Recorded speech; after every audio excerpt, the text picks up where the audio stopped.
All right, let's dive right in. What happens when you smash together cutting-edge biotechnology with some really dense 18th century German philosophy? Well, you get a metaphysical war at the bottom of the ocean, and that's what we're talking about today, the abyssal dialectic. But let's just boil it all down to one single, kind of terrifying question that sits at the heart of this whole thing.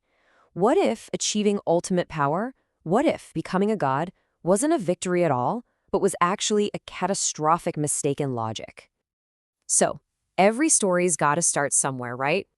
Ours begins with the thesis, the foundational yes that kicks this entire conflict into motion. It starts with a mortal fisherman named Glaucus deciding he's had enough of being mortal and transforming himself into a god king of the deep. Now, this apotheosis, his transformation, it wasn't just one thing, it was a three-step process. First, he had to completely reject his own humanity, just say no to his limits. Second, he consumed this glowing Atlantean plant, which was basically a biocatalyst that rewired him on an atomic level. And third, and this is the most important part, he made a philosophical declaration: I am. This is where that German philosophy kicks in. Glaucus's power comes from a concept called Wissenschaftslehre. Now, to put it simply, it's the idea that you don't just exist in reality, you create your reality. Glaucus's consciousness is the cause of his own existence, and by sheer force of will, the universe just has to agree with him. And you can literally see this philosophy in his powers. Through something called phase shift sorcery, he controls the three states of water like they're extensions of his own body. Liquid is his will flowing through the world. Vapor lets him be everywhere at once. And ice, well, ice is his ultimate defense. He uses it to create stasis, freezing anything that he considers not him, the non-self, to protect his perfect idea of I. But here's the catch, right? The very same logic that gives him all this power has a massive flaw. An absolute yes like his can't exist by itself in a vacuum. The universe, by its own rules, was forced to create an equal and opposite no. It had to birth an inevitable shadow. The philosophy has a word for this, the Anstoß, which basically means the check or the pushback. Think of it like a bumper car. You don't really know where you are or what your own power is until you slam into a wall. The I literally needs a not I to push against just to know that it exists. It's a metaphysical rule. So by creating this perfect, crystalline idea of himself, Glaucus accidentally created his own undoing. This Mephistophelian shadow literally formed out of all the bits of doubt and mortality that Glaucus threw away. It became his perfect, dark reflection. And the shadow's power? It's the perfect inversion of the king's. It's called hydronihilism, and it's a fourth state of matter known as burning water. And this stuff, this necrotic flux, isn't designed to win a fight.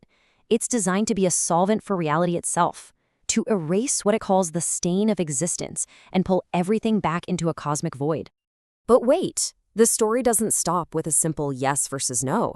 This massive clash between the absolute king and the eternal shadow, it had an unforeseen consequence.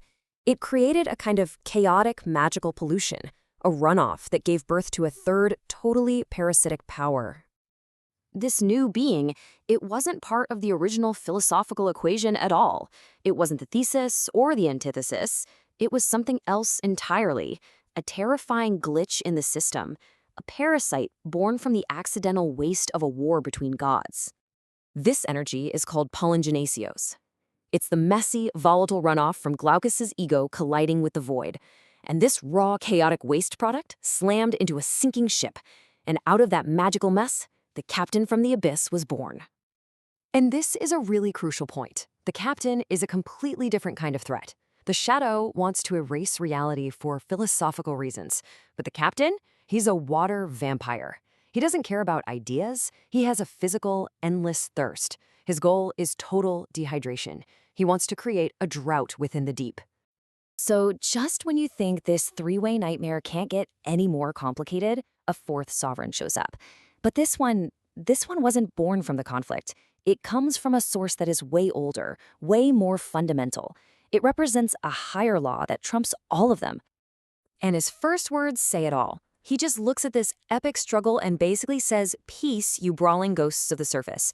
You are all obsolete." He sees their war as nothing more than a petty squabble. To him, it's already over. You see, the sea stormer is no accident. He was awakened by the lords of the underworld. We're talking Hades, Lucifer, Semeyaza. He's a deliberate synthesis of the whole conflict, part crystal logic, part necrotic void. But he doesn't serve his own ego or an idea.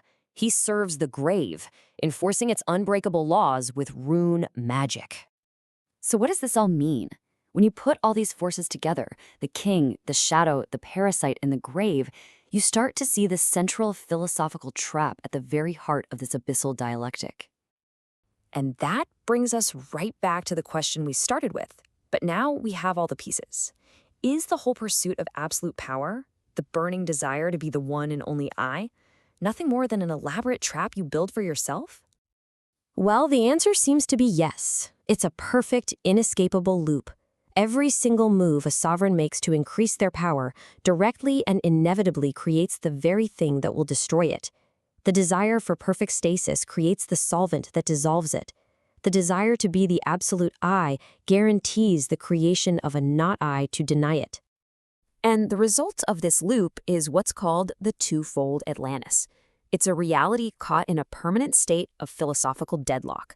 It's a world where the highest peak of divine glory is forever being stalked by the deepest pit of absolute nothingness, and by the creeping thirst of the parasite born from their war. Ultimately, it leaves us with this one powerful thought that just perfectly sums up the whole thing. As long as the king, or any power, declares I am, the shadow will always be there in the deep to whisper back, you are not. It's an endless war, fought in the abyss of logic itself.